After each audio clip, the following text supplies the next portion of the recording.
Hi, everyone. Thank you for joining us today. My name is Nathan Egan. I am the Chief of Staff of the Rural Broadband Auctions Task Force, and I'm joined by my colleague, Jonathan McCormick, the Director on the Rural Broadband Auctions Task Force. This is an audio recording to detail the May 5th webinar that was conducted. Today, we are going to be discussing the Rural Broadband Auctions, and more specifically, Rural Digital Opportunity Fund Phase 1 auction, Auction 904. Moving on now to the next slide, I'm just going to be telling you that if you have any questions during the webinar, you can email us at ruralbroadband@fcc.gov. And if there are further questions, you can email us at auction904@fcc.gov. Both of those addresses will be repeated throughout the presentation. So now, moving on, I'm just going to give a little bit of ex parte information about this webinar. With a limited exception, attending and/or participating in this webinar on proposed procedures to conduct the Rural Digital Opportunity Fund Phase 1 auction made by the Commission in the recent comment public notice will not require a filing under the Commission's rules governing ex parte communications. Presentations to Commission personnel directed to the merits or the outcome of the matters raised in the comment public notice or other pending proceedings will require the filing of an ex parte notice. So today I'm going to be talking a little bit about what we on the Rural Broadband Auctions Task Force do, what the rural broadband auctions are, how we got here, and what comes next.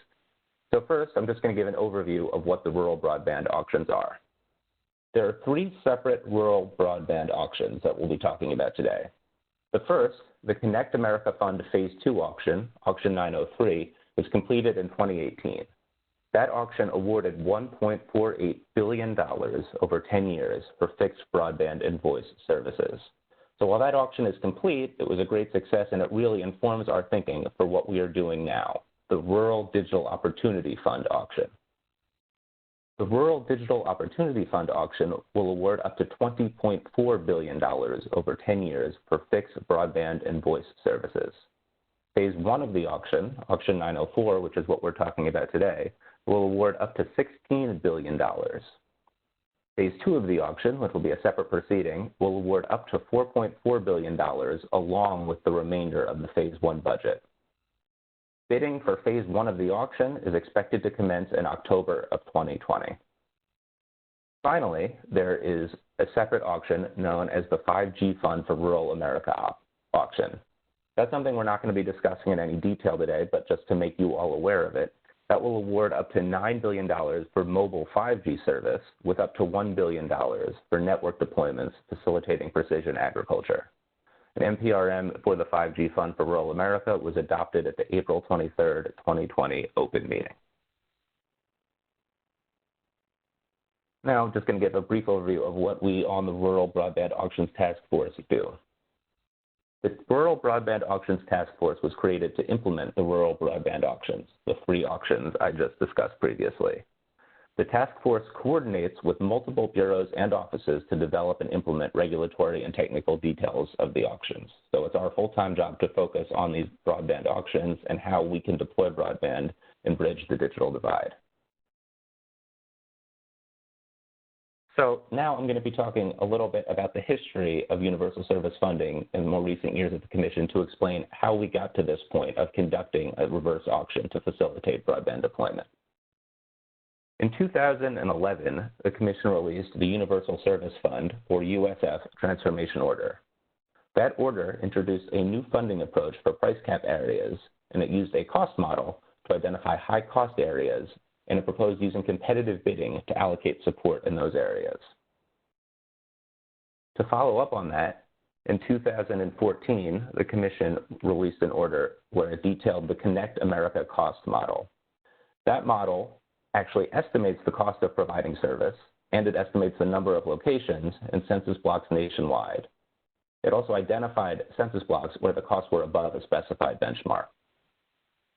The next year, in 2015, the Commission made an offer of model-based support to price cap carriers using the Connect America cost model discussed above.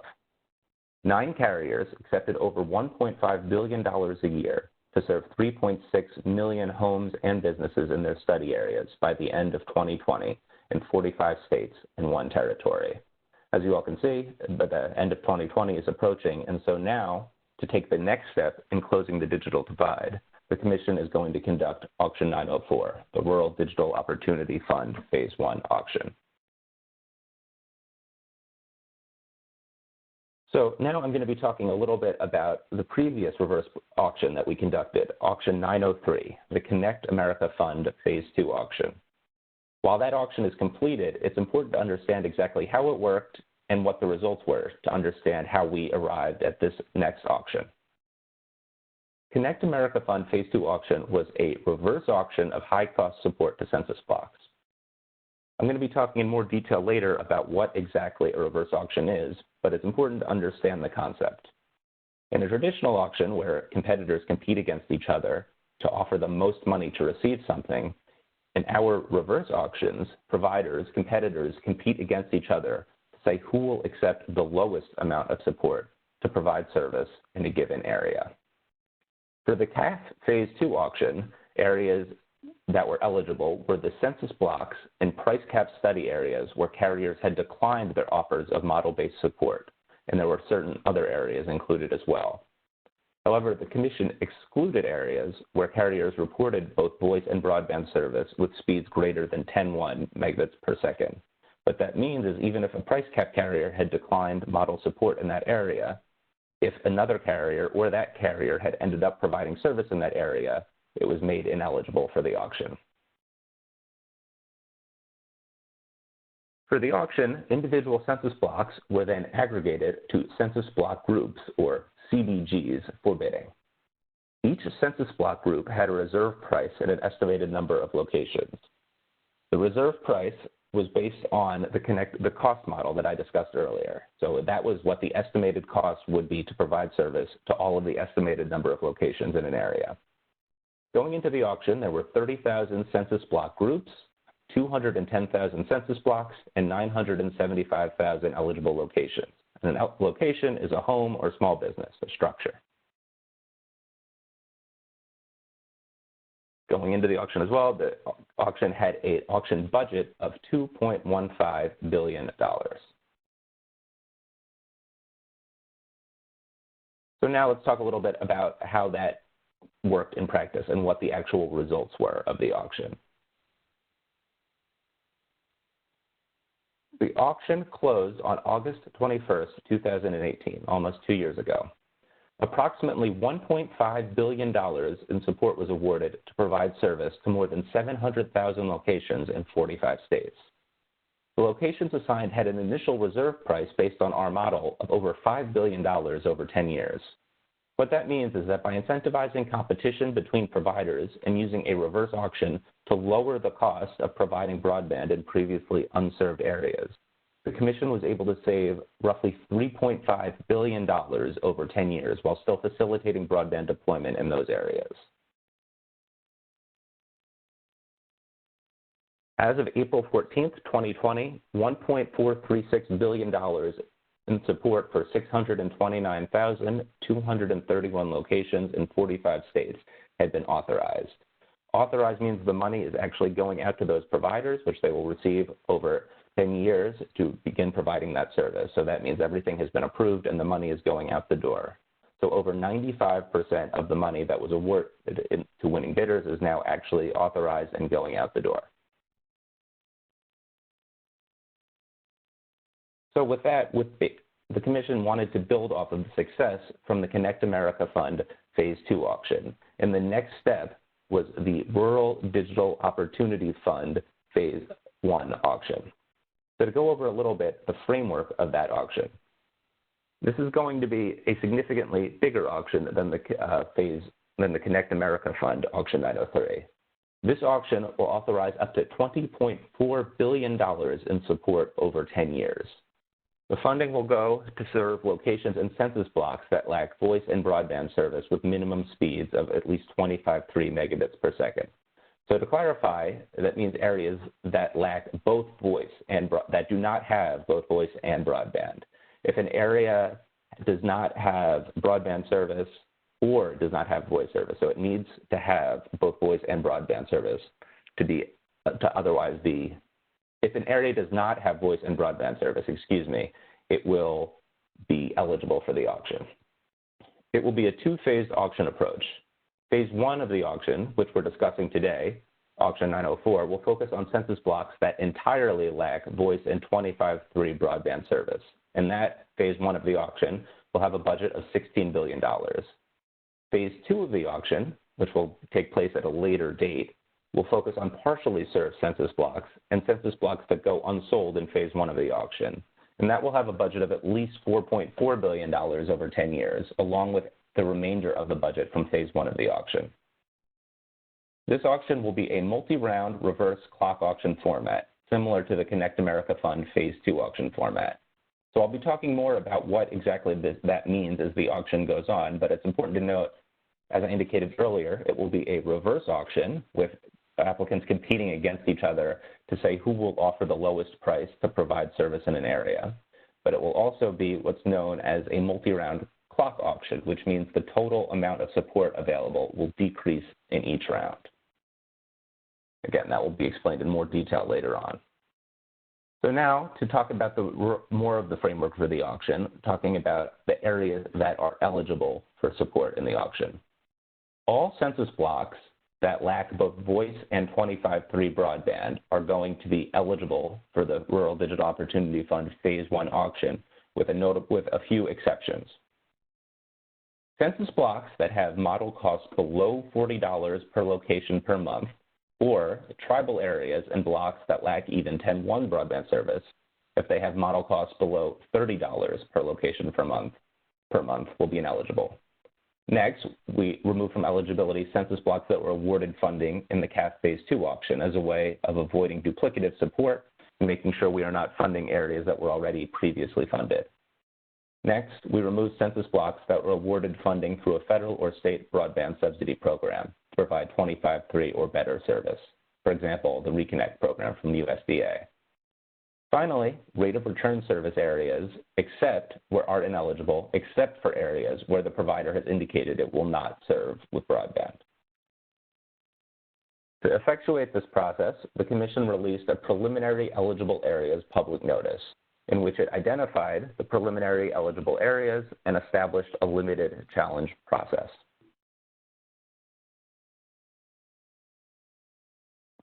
The Auction 904 preliminary eligible areas. So the limited challenge process provided an opportunity for interested parties to identify certain census blocks that could be then removed from eligibility for the auction.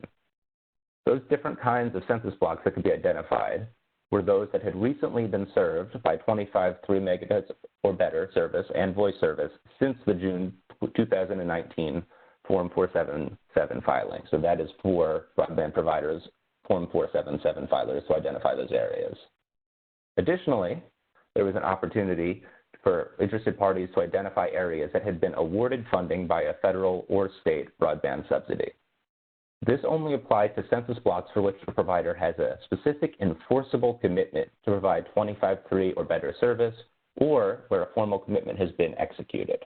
So this was not meant to in any way impinge on state broadband programs facilitating broadband deployment, which we support. This was only meant to identify areas where there was a specific funding commitment that had already been executed to provide broadband in the service in a given area as a way of avoiding duplicative support. Finally, interested parties could identify areas within rate of return carriers service areas where the carrier does not expect to extend broadband as part of its USF obligation.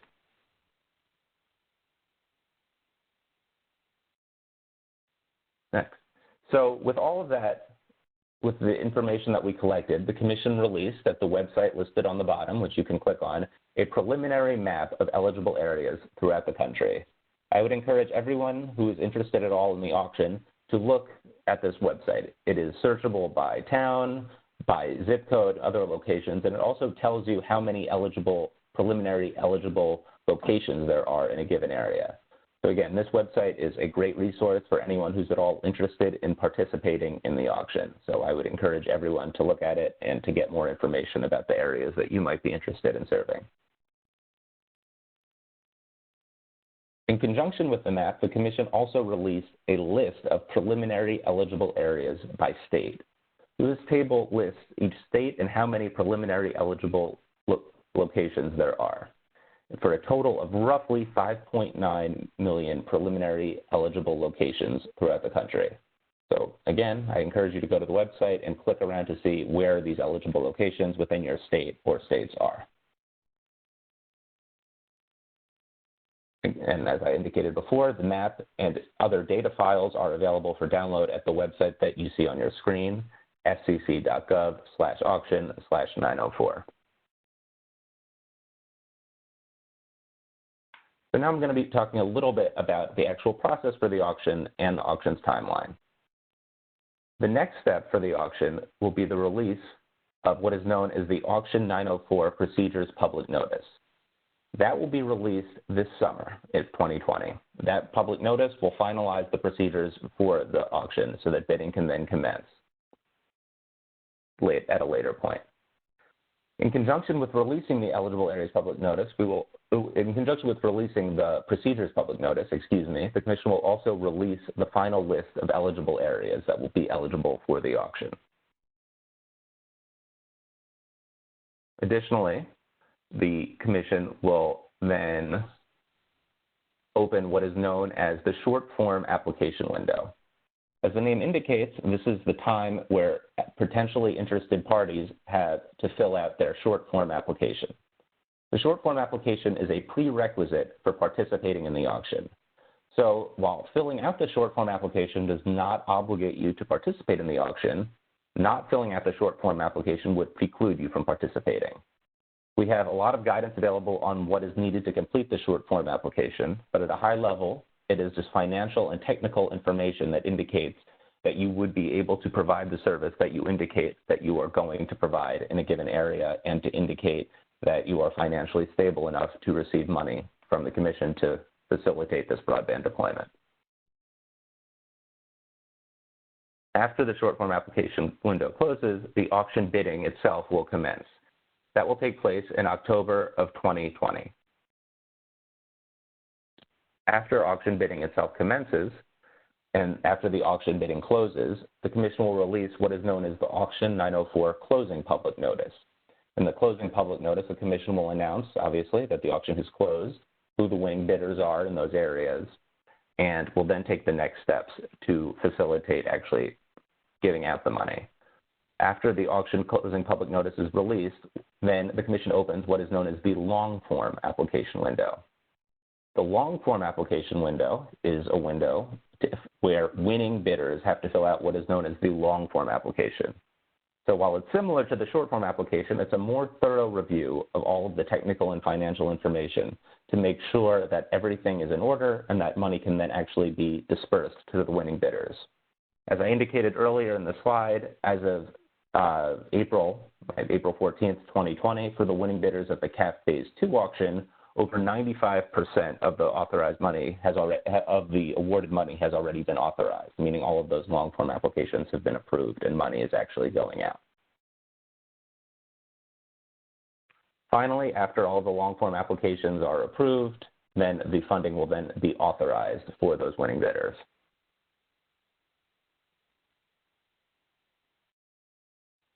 Now I'm going to be talking a little bit more about what bidding in the auction itself looks like. So again, I'm going to be talking at a fairly high level, but I'm going to explain some of the terms and to help explain exactly how the auction itself works. So a key component of the auction is that it is what is known as a descending clock auction. What that means is that the total amount of money available decreases in each round.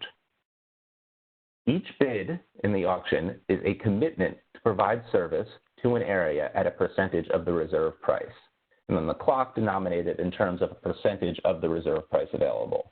So as I indicated earlier, merely filling out the short form application and then being eligible to participate in the auction is not a commitment to do anything. Once you bid, the bid itself is a commitment to provide service to an area at a percentage of the reserve price. In each round, the percentage of the reserve price that is available will decrease. To determine the support amounts, the implied support amounts available, the bid percentage is then adjusted for tier and latency, which I'll be discussing in the next slide, and multiplied by the area's reserve price. Each performance, tier, and latency combination has an associated adjustment weight. And again, I'll be discussing that momentarily. And the service that is bid on must meet minimum performance and latency requirements. Now, moving on to the next slide, Auction 904 service tiers. Another key component of the auction is that it is what we call technologically neutral. So what that means is that we allow a wide variety of providers to participate in the auction, regardless of the technology that they use to actually provide the service. However, we also want to express our preference for faster speeds and lower latencies. As a way of balancing those two objectives, the Commission uses performance tiers, which is a weighted system of awarding support in a given area. The easiest way of explaining that is by using an example. So as you look on the chart on the far right under weights, the weight column under both performance tiers and latency tiers, you see different numbers under the weight column. If in a given area, a provider is going to offer gigabit service with low latency, that means they would have a weight of 0 for the gigabit speed and a weight of 0 for the low latency. You add those two numbers together, 0 and 0, and you have a total combined weight of 0. That means is that the support amount for that area is reduced by 0% to a winning bidder that would provide gigabit service at low latency. However, if a provider is offering the minimum speed at high latency, they would have a weight of 50 under speed, as you can see in the chart, and a weight of 40 for the high latency. They would add those two numbers together, 50 and 40, for a total of 90. What that means is that that provider offering minimum speed at a high latency would have the support amount in an area reduced by 90%. So what this does is it makes it clear that we do have a preference for higher speeds and lower latencies, but it also allows providers offering lower speeds and higher latencies to participate and to provide service in certain areas. However, they know going in, it's not a surprise to anyone that there will be lower support amounts available in the same area for providers offering lower speeds and higher latencies. With that, moving on to the next slide, the Auction 904 clearing and closing. So what does that mean? The auction will clear, as we call it, once the aggregate bids for support throughout the auction decrease to within the budget, which in this phase one of the auction is $16 billion. Support will be awarded in an area to a bidder with the lowest tier and latency weight at what is known as the clearing round, the round when the total aggregate bids go below the budget. However, if there are multiple bids for an area with the same lowest tier and latency weight at the clock percentage, bidding will continue in additional rounds until there is no competition left in that area. The auction will close or end after the budget clears and there are no areas left with competing bids. So while we are doing all of this to help bridge the digital divide and further this broadband deployment, receiving money by being a winning bidder in this auction also comes with certain obligations. Specifically, we want to make sure that these providers are actually going to provide service in these areas, and we don't want to find out only at the end of the support term that nothing has been done to build out. As a way of counteracting this, we have service obligations throughout the process of receiving support. Winners must deploy service to the number of locations won on a statewide basis.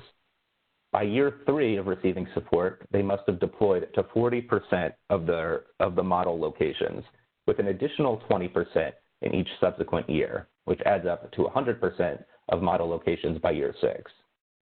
Additionally, winning bidders have an obligation to provide support to all 100% of actual locations by year 8. What that means is that even if our model undercounts the number of total locations in an area, providers have an obligation to serve those areas within 8 years of beginning to receive support. These providers also have mandatory progress reporting where they have to upload and certify that they are serving those locations. Finally, the rates that are charged must be reasonably comparable to rates for similar service in urban areas. To ensure this, every year the Commission conducts something that is known as the Urban Rate Survey. The Urban Rate Survey collects data of how much every provider throughout the country is charging, and that then analyzes and collates that data to come up with a benchmark rate of what it costs to provide service at a certain speed in urban areas. And that price benchmark is what is the maximum that a winning bidder in this auction can charge for that service. And now just to go over a quick comparison between this auction, Auction 904, and the Connect America Fund Phase 2 auction. Both auctions, this auction and the CAF Phase 2 auctions, feature a two-step auction application process that was discussed earlier and will be discussed in more detail by my colleague John. There's both a short-form application and a long-form application. In this auction, Auction 904, the per-location funding threshold is lower than it was in the CAF Phase 2 auction. In this auction, the per-location funding threshold per month is only $40, whereas in the CAF Phase 2 auction, it was $52.50. And as indicated earlier, in tribal areas and areas lacking even 10-1 service, there's an even lower funding threshold of $30 per location per month. Additionally, the per-location support cap, or the maximum available per location per month, is higher than it was in the CAF Phase 2 auction. This auction, it will be $212.50 per month, whereas in the CAF Phase 2 auction, it was $146.10 per location per month.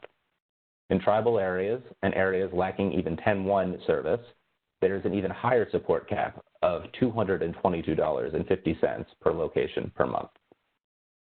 Finally, and as indicated earlier, in the clearing round, for bids at the same percentage of the clock price, support will be awarded to the bidder with the lowest tier and latency weight.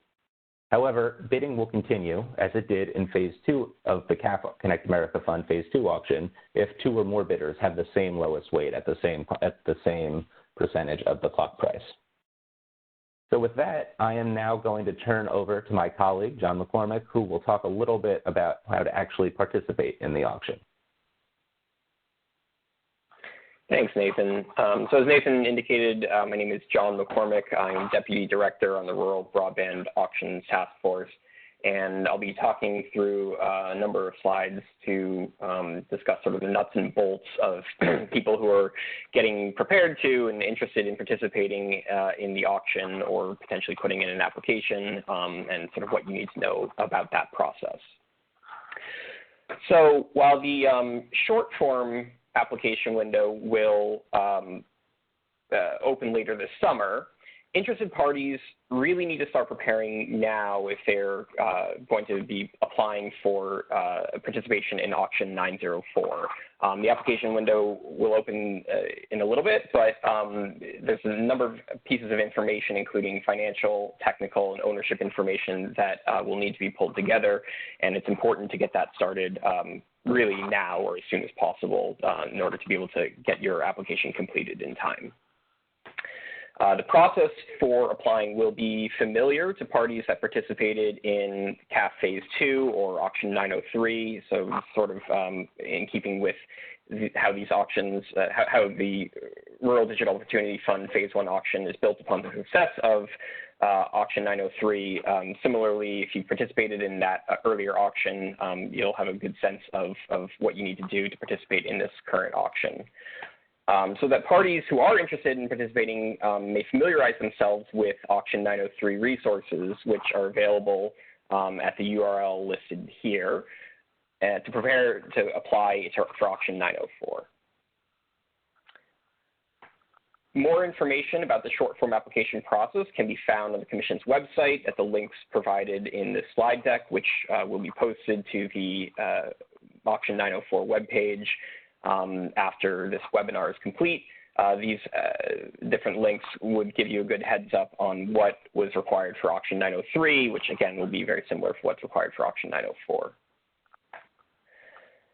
For anyone who wants to participate in Auction 904, you must submit a short form application by, by the deadline. Late submissions will not be accepted. Parties that file a short form application are not obligated to bid or participate in the auction, however, so just simply putting in an application doesn't obligate you to do anything afterwards. To complete their application, parties will need to submit financial, technical, and ownership information, as well as information detailing the previous provision of telecommunications service, if applicable. We'll go over some of those in more detail shortly, but in a nutshell, that's what's being required for the short form application. So for financial information, if an applicant has operated for at least 2 years, it must provide 1 year of audited financial statements. Unaudited financial statements may be accepted at the short form stage if the applicant is not audited in the normal course of business. However, audited financial statements must be submitted by the long form application if that applicant is announced as a winning bidder. All other applicants must provide 3 years of audited financial statements. Similarly, if an applicant or its parent company has provided only electrical transmission or distribution services for at least 2 years, it must submit qualified operating or financial reports for the previous 2 years. For applicants that have not been operating for at least 2 years, you're not precluded from participating in the auction. However, those applicants must submit a letter of interest from a qualified bank.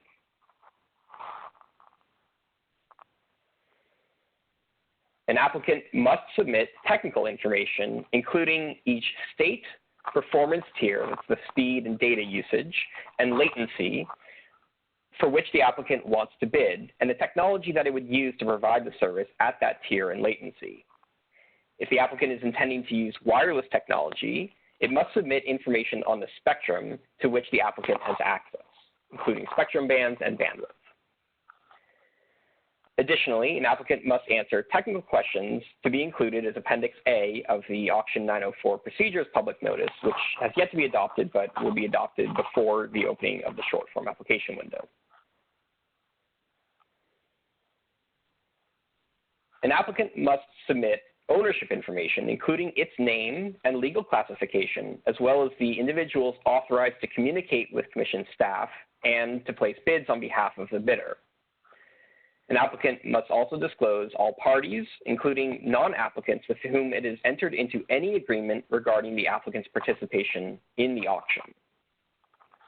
Finally, an applicant must disclose all individuals and entities that have an ownership interest in the applicant, whether direct or indirect, as well as all FCC-regulated businesses in which the applicant has a direct interest. Additionally, the Commission has also proposed to require additional information, including the list of the applicant's study area codes if the applicant is already an eligible telecommunications carrier, the list of the applicant's FRNs used to file FCC Form 477 during the past 2 years, if applicable, the filer ID used by the applicant to file FCC Form 499A in the past year, if applicable, as well as any required certifications that are ultimately adopted in the Auction 904 Procedures Public Notice. Further requirements and specifications may be specified and as adopted in the Procedures PN, so stay tuned for that as well. So parties may form a consortium made up of multiple parties that participate in the auction as a single bidder. For the short form application, a consortium must choose a single lead entity to certify how long it has been operating and to submit its financial information. All other information must be submitted for each member of the consortium alongside a roadmap explaining the information provided. Please note that a consortium bids as a single entity and then may divide winning bids among its members after the conclusion of the auction. For specific questions regarding consortia, please email auction904@fcc.gov so that somebody can get back to you with a very fact-specific answer.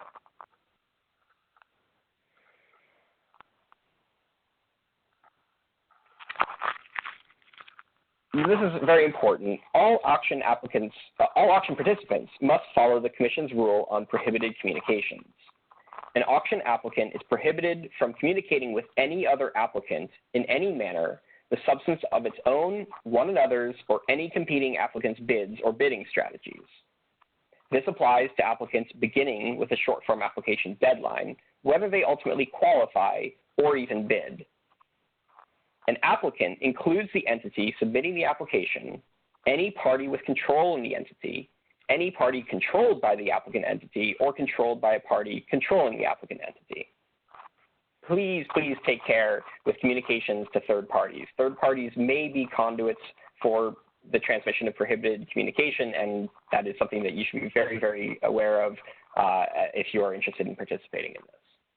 For specific questions about prohibited communications, also, again, please send an email to auction904@fcc.gov, and we can have somebody get back to you on some of the specifics that come up in that context.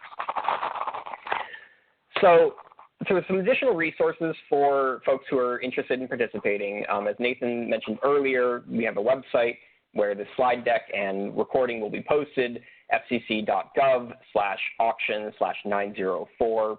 That will include all of this information, all of the releases and other documents that you need to know, as well as any other educational materials that get posted.